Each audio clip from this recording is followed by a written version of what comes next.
Sociology, ethnicity, and education. Ethnicity and ethnic groups are people who share common history, customs, identity, as well as, in most cases, language and religion, and who see themselves as a distinct unit. Lawson and Garrod said this. Here are the facts. So, Afro-Caribbean are the least likely to do well. They are below average reading ability. They have fewer GCSEs than white and Indian pupils. Males, they are overrepresented in SEN units. They are 3 to 6 times more likely to be permanently excluded from school. They're overrepresented in lower streams. They are least likely to stay in post-16 education. However, white working class males are the least likely to do well at GCSE. Higher qualifications by ethnic groups. Bangladeshi, Pakistani, and Black Caribbean were less likely than white people to have a degree or equivalent.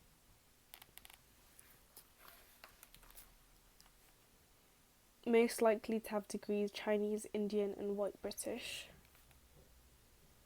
It's more than just ethnicity. There are also important gender and class differences within and between different ethnic groups. All groups bar Gypsy and Roma and traveller children, girls do better than boys. Within each ethnic group, middle class children do better than working class children. 23% of white boys on free school meals achieved 5 A-star to C grades at GCSE, and this was in 2010 from DFEC.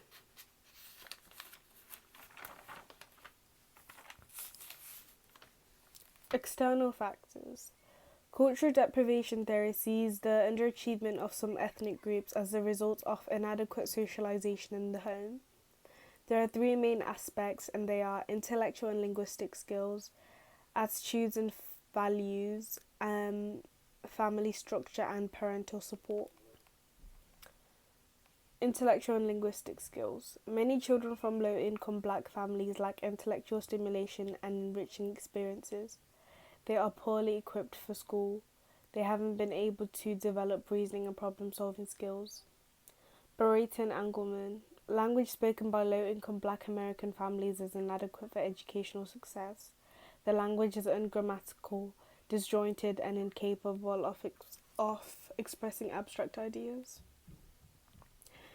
Previous concerns on children who don't speak English at home may be held back educationally have been shown to not be completely true.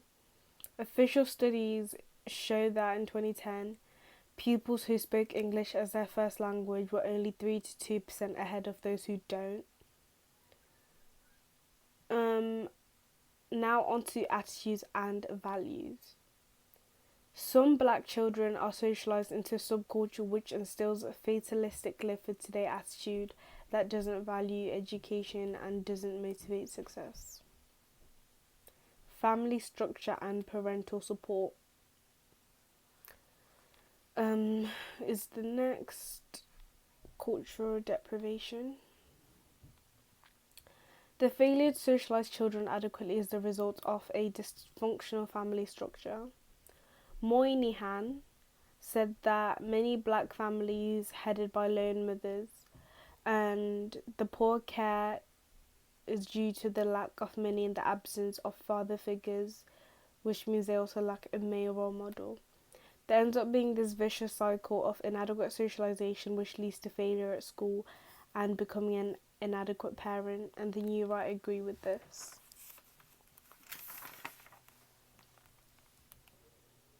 Flew found that ethnic differences in achievement stem from cultural differences outside the education system, not within it.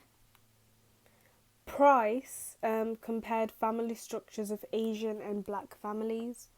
He found that Asian families are more resistant to racism, which gives them self-worth. With black families, the culture is less cohesive, less resistant to racism, which results in low self-esteem. Sewell. Unlike Murray, Sewell argues that it isn't the absence of fathers as role models that leads to black boys underachieving. Instead, he argues that the problem is a lack of fatherly nurturing or tough love, which is firm, fair, and respectful and non-abusive discipline. This results in black boys finding it hard to overcome the emotional and behavioural difficulties of adolescence. In the absence of the restraining influence of a nurturing father, street gangs of other fatherless boys offer black boys perverse loyalty and love. These present boys with a media-inspired role models of anti-school black masculinity whose ideal Arnott describes as the ultra-tough ghetto superstar, an image constantly reinforced through rap lyrics and MTV videos. Many black boys are thus subject to powerful anti-educational peer group pressure. Most of the academically successful black boys that Sewell interviewed felt that their greatest barrier for success was the pressure from other black boys.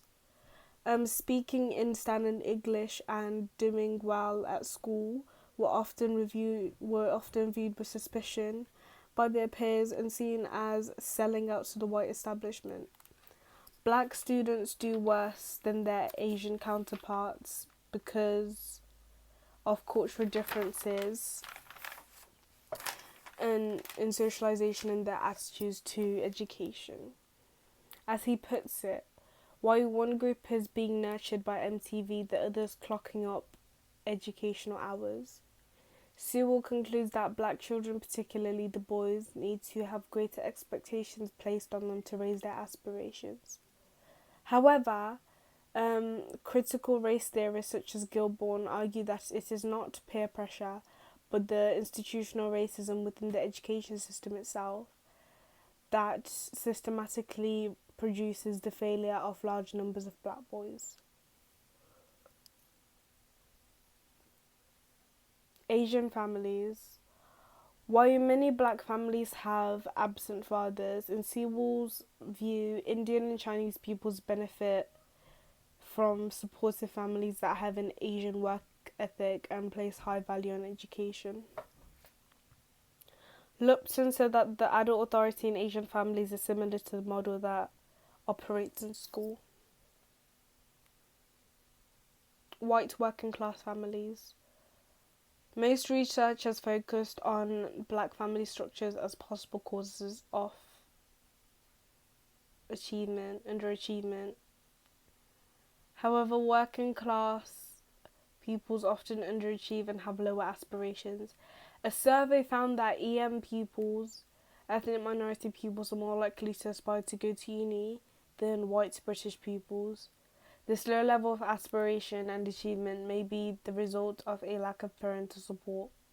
Lupton studied 4 mainly working class pupils, 2 predominantly white and 1 serving a large Pakistani community, and the 4 drawing pupils from an ethnically mixed community. She found that teachers reported poorer levels of behaviour and discipline in white working class pupils, despite having fewer pupils from free school meals, and this is a measure of poverty. Teachers said this was blamed on the lower levels of parental support and negative attitude towards education from parents. By contrast, ethnic minority parents was likely to see education as a way up in society.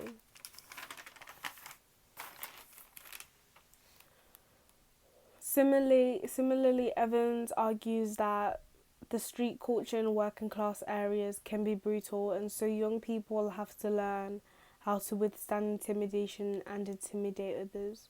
So schools can become a place where the power games that young people engage in on the street are played out again, bringing disruption and making it hard for pupils to succeed. Compensatory education. The main policy that has been adopted to tackle cultural deprivation is compensatory education. For example, Operation Head Start in the USA was to compensate children for the cultural benefit they said to suffer of because of deprived backgrounds. Criticisms of cultural deprivation theory. Driver criticizes cultural deprivation theory for ignoring the positive effects of ethnicity on education. He shows that the Black Caribbean family is far from being dysfunctional, as it provides girls with positive role models of strong, independent women. Driver argues that this is why black girls tend to be more successful in education than black boys. Lawrence challenges Price's view that black boys fail because their culture is weak and they lack self-esteem. He argues that black boys underachieve not because of low self-esteem but because of racism. Kelly sees cultural deprivation as victim blaming and argues that ethnic minority children are culturally different. They underachieve because school is ethnocentric, which means it's in favour of white culture. These critics see compensatory education as imposing dominant white culture on pupils who already have their own culture.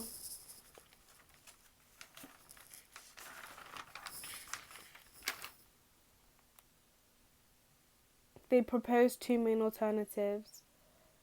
The first one is multicultural education and an anti-racist education. And this would be where a policy that challenges the prejudice and discrimination that exists in school and wider society.